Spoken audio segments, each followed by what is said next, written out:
On voit là dans le décor plein de peintures. Est-ce que vraiment c'est utile d'avoir 70 peintures différentes comme ça?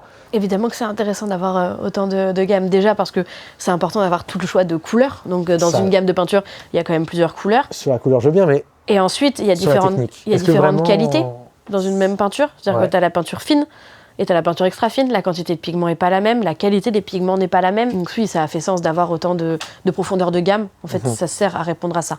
Okay. Et sur les pinceaux aussi. Sur les pinceaux, souvent, on se dit pourquoi j'ai autant de pinceaux? Parce que j'ai 4 meubles de pinceaux.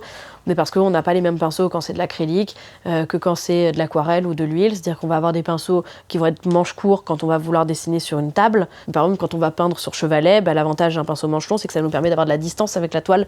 Et du coup, soit on n'est pas comme ça et on peut être un peu loin et on peut être tenir correctement son pinceau et peindre. Et puis tous les poils des pinceaux ont leur sens, c'est-à-dire qu'on va avoir des pinceaux en soie de porc qui vont être un peu rigides, qui vont laisser la marque du pinceau. On va avoir tous ces pinceaux du coup qui vont être à base de poils de martre, qui vont être doux. Donc en fait chaque pinceau a vraiment son utilisation. C'est pas, on prend pas un pinceau au hasard quand on peint, on réfléchit à son pinceau.